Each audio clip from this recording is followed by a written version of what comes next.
그러면 아까 언뜻 지나가는 말씀으로 이제 서비스 얘기를 해주셨는데요. 예. 서비스라는 건 기업이 만들어서 파는 무형의 제품이라고 볼 수 있을 것 같아요. 예.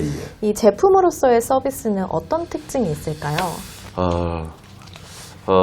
이 서비스라는 것은 참 어려운 말인 것 같아요. 네. 우리 아나운서님도 학창 시절에 학교에서 산업분류라는 것을 우리가 이렇게 공부를 한 적이 있을 거예요. 클라크라는 학자가 말을 했어요. 1차 산업, 농업업수산업, 네. 2차 광업제조, 3차 사무 용역 서비스 이렇게 말을 했어요. 네. 그래서 서비스하면 3차 산업이다.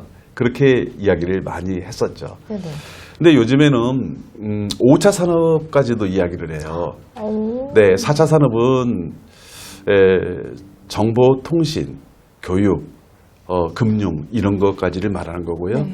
5차 산업이라고 한다면은 뭐 유전공학, 생명공학 이런 것을 최근 와서는 이 5차 산업이다 이렇게 이야기를 해요.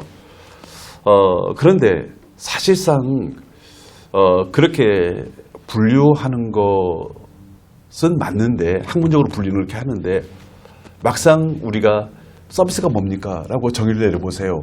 한다면 굉장히 어렵습니다. 좀 어려운 네. 이야기예요.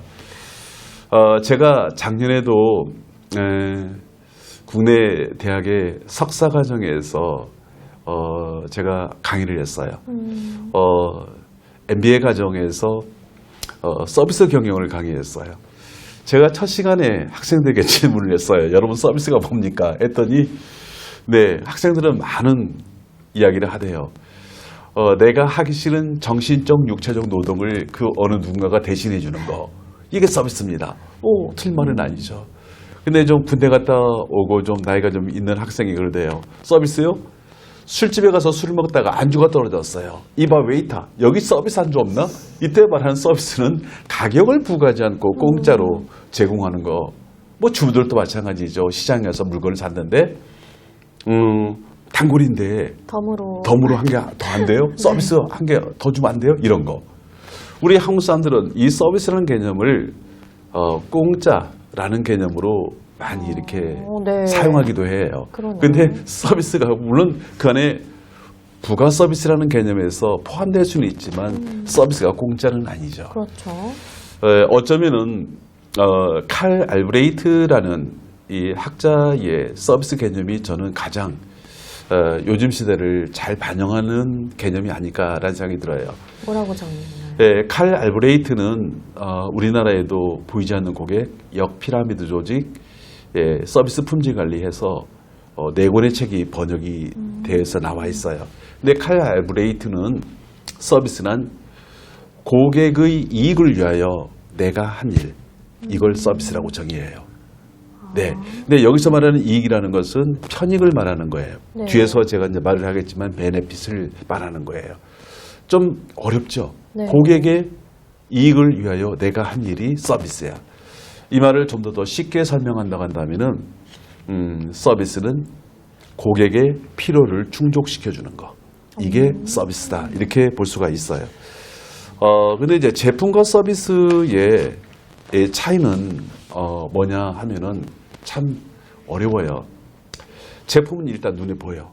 서비스는 안 보여. 네. 제품은 미리 생산할 수가 있어. 서비스는 생산과 동시에 소멸하는 게 서비스야. 네. 실시간으로만. 그렇죠. 실시간으로.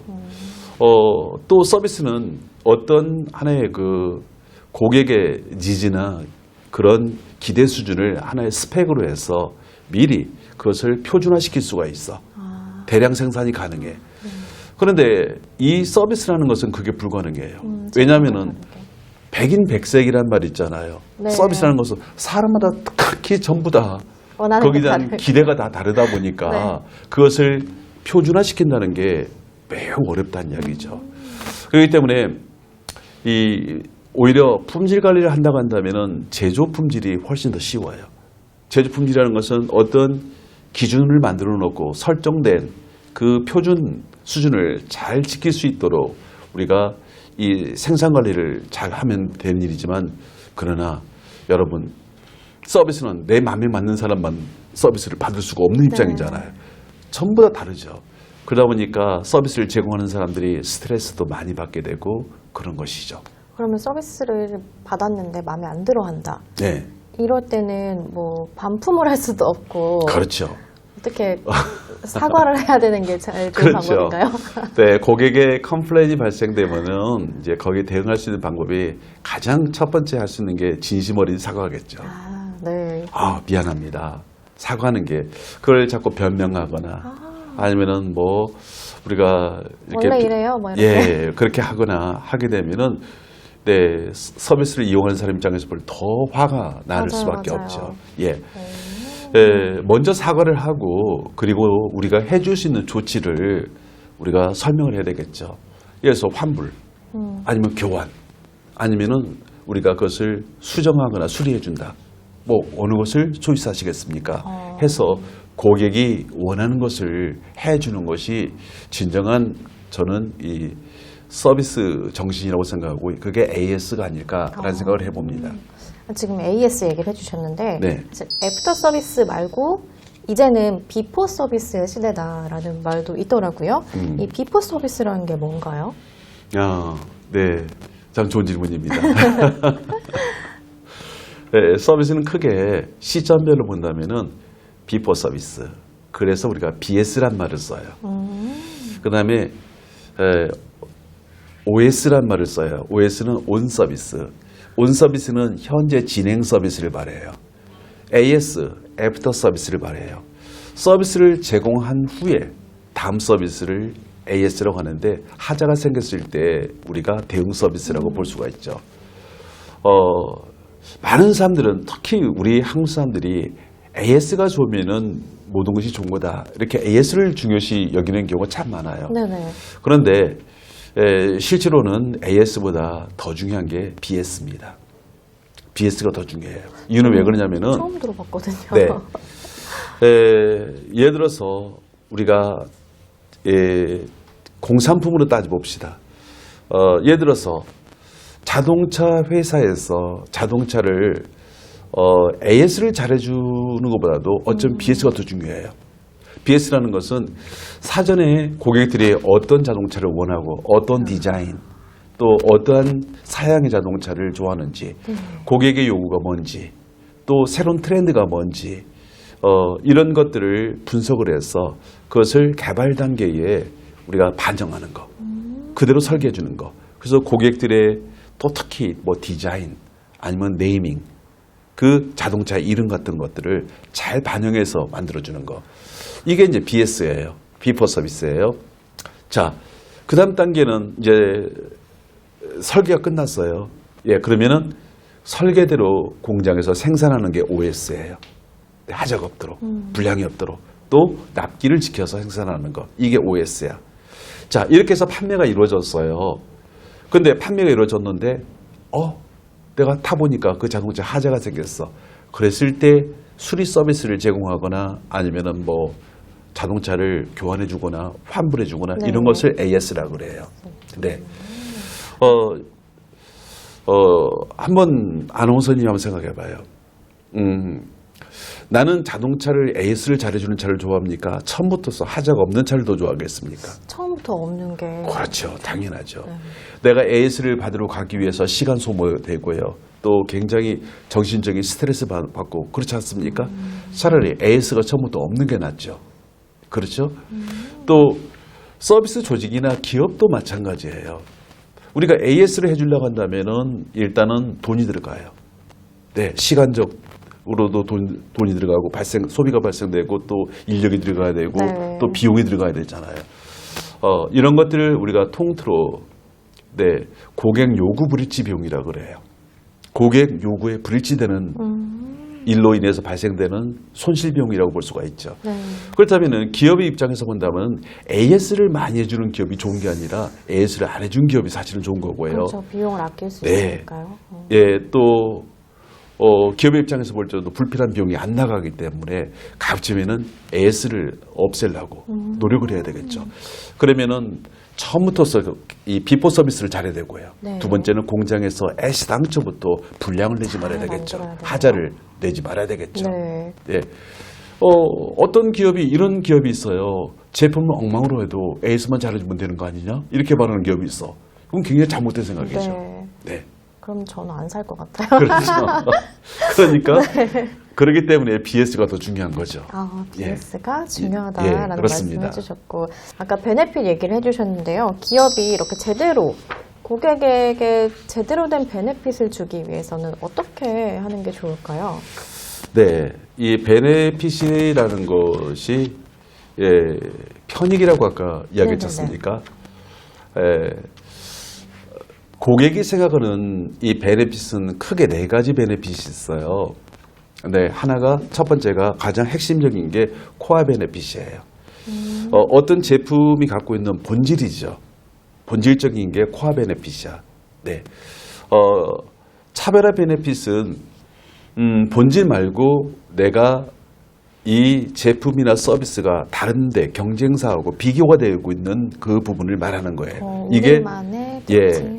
우리만의 특징. 네. 네, 이런 것을 차별화 베네핏이라고 그래요. 예, 부가 베네핏이라는 것은 그 본질과 전혀 관계가 없는데 뭔가 부가적으로 제공해 주는 것을 말하는 거예요. 그러니까 예를 들어서 쉽게 한번 설명해 본다면은 제가 지난주에 이발을 했어요. 네. 자, 이발소의 베네핏은 얼마나 머리를 잘 깎느냐. 그렇죠. 이게 이발소의 코어 베네핏이야. 네. 그런데 이발소의 차별화 베네핏이라는 것은 헤어스타일이에요. 네, 얼마나 좀 멋있게 새로운 유행에 맞게 또 연출해 줄 수 있는가. 이게 차별화 베네핏이에요. 네. 자, 여기서 부가 베네핏이라는 것은 뭐냐면은 커피 같은 건가요? 그렇죠. 커피를 준다던가 네. 아니면은 뭐 비듬 샴푸로 감아준다던가 좋네요. 뭐 이런 거. 네. 그래서 야, 이거 너무 좋아. 아니면 머리 깎고 난 다음에 요구르트 하나 줬다던가 뭐 이런 거. 네. 또 어떤 데는 뭐 구두를 닦아주는 데도 있어요. 예, 이런 거. 근데 이제 비코어 베네핏이라는 게 있어요. 이것은 뭐냐면 전혀 관계가 없는데 이것은 고객의 입장에서 그것을 베네핏으로 느끼는 거예요. 아. 예, 예를 들어서 제가 지난주에 이발을 하러 갔다 그랬잖아요. 저는 제가 가는 단골 이발소가 있어. 제가 왜 거기를 가는가? 거기가 뭐 코어가 뛰어나냐? 그거 아니야. 차별화가 뛰어나냐? 그것도 아니야. 아니, 방송 보셔도 괜찮은가요? 이발소 원장님. 네, 괜찮아요. 근데 내가 그 이발소를 잘 가는 이유, 그걸로 끊임없이 가는 이유가 있어요. 네. 그게 뭐냐? 비코어 베네핏이 좋아. 어떤 점이 좋냐면은 그 주차장 앞에 자동차를 파킹하기 좋아. 아. 그렇다면은 예를 들어서 사람에 따라서는 코어는 아니지만 그렇죠. 그게 파킹하기가 너무 좋아. 그러면 그것 때문에 가는 경우도 있다는 네. 이야기예요. 이런 경우를 우리가 비코어 베네핏이라고 그래요. 근데 이제 우리 한국 사람들이 그런 경향이 많아요. 내가 어느 서비스점을 갔는데 그 서비스 이 점의 그 주인이 아니면 거기에 종업원이 뭐 어떻게 하다 보니까 우리 고향 사람이다. 아무 관계가 없어. 동창이야. 아무 관계가 없어. 가야죠, 그러면. 네, 나하고 종씨야. 네. 그래서 내가 거기 가는 경우도 있어. 맞아요, 이런 경우가 맞아요. 비코어 베네핏이야. 아. 그러면은 서비스 조직이 기업이 서비스를 잘하기 위해서는 코어만 갖고는 되는 게 아니라 네. 이런 차별화 베네핏도 설계해야 되고 또 부가 베네핏도 해야 되고 경우에 따라서는 이와 같이 비코어 베네핏도 설계를 잘하면은 고객들에게 우리가 더 큰 만족을 줄 수 있는 요인들이 있는 거죠. 갑자기 약간 우스갯소리로 생각난 게 남자분들은 미용실 갔을 때 이제 그 스타일리스트 분이 말을 걸면 그때부터 안 간다 뭐 이런 얘기가 있더라고요. 약간 부담스러워서 그런 것도 약간 비코어로 작용할 수 있겠네요. 예. 그러니까 서비스를 제공하는 사람 입장에서는 상대를 보고 잘 해야 돼요. 네. 예. 제가 백화점에 갔어요. 넥타이 사러 갔어. 근데 저만 그런 게 아니라 보통 남자들은 이렇게 디자인이나 컬러를 매칭을 시키는 게 참 고민스러워요. 어렵죠. 네. 예. 그런데 어느 판매원은 저한테 자꾸 재촉해요. 아직도 못 골랐어요? 이렇게 말을 하면은 부담스러운 거야. 그러면은 그냥 자리를 뜨게 돼 있어요. 네네. 근데 어느 매장에 갔더니 판매원이 저한테 누가 사용할 겁니까? 제가요. 주로 입는 슈트가 무슨 색깔입니까? 셔츠는 뭡니까? 하면서 요즘에 잘 나가는 슈트입니다. 아니 넥타이입니다. 이게 유행합니다. 아니면은 그 색깔에 잘 매칭되는 겁니다. 하고 한 2개를 가지고 왔어. 그럼 저 같은 사람은 이렇게 말을 해요. 그 2개 다 줘요. 와, 엄청난 그렇죠. 이득이네요. 왜냐면은 그분 입장에서. 그분의 이야기를 듣고 보니까 네. 그게 괜찮아 보이거든요. 맞거든. 여러분 잘 생각해 봐요. 우리가 이렇게 쿠키를 굽는 기계를 뭐라 그러죠? 오븐? 오븐, 그렇죠. 네네네. 비싼 오븐이 있어. 근데 그게 수백만 원가. 그걸 판매하는 이 판매원이 있어요. 네. 사러 간다면 그게 충동구매로 살까요? 아니요. 안 사죠. 네. 그러면은 그 고객한테 질문해요. 누가 사용할 거냐? 제가요. 주로 뭘 만들고 싶냐? 쿠키요. 그럼 말을 이렇게 꺼내는 거야. 그 제품에서 이야기하는 게 아니라 요즘에는 아이들의 정서가 정말 엄마가 직접 수제 쿠키를 만들어주는 엄마를 굉장히 행복한 엄마라고 생각한답니다. 그 엄마의 사랑을 받았음으로써 정말 내가 엄마로부터 진정 사랑받는 아이라는 것을 느낀답니다. 라고 설명하면은 그래 사야 되겠다. 사야 돼. 예. 그러니까 그런 것들도 굉장히 중요한 것이죠. 서비스를 제공하는 데 있어서. 그걸 바로 코아로 들어가서 이거 기계 좋습니다. 성능이 뛰어납니다. 이거보다는 네. 그 사람의 이런 구매 동기를 잘 파악해서 거기에 맞게 이야기를 해주는 사람이 정말 훌륭한 저는 베네핏을 제공하는 판매원이라고 생각합니다. 와, 이렇게 정말 어떻게 보면 꿀팁까지 알려주셨는데 다음 강의 넘어가기 전에 잠깐 제 개인적인 궁금증이 생겨서 지난주에 머리 하셨다고 하셨잖아요. 네, 그렇습니다. 혹시 오늘을 위해서 하신 건가요? 맞습니다. 예. 바로 전날이나 깎으면은 너무 피곤한데 맞아요. 네. 그래서 일주일 전에 깎으라고 해서 네. 일주일 전에 깎았습니다. 너무 멋있으세요. 고맙습니다. 오늘 넥타이도 딱 잘 어울리게 하고 오셨네요. 고맙습니다. 네, 오늘 저의 고객이신데 어떻게 괜찮으셨나요? 만족입니다. 네. 아니, 감동입니다.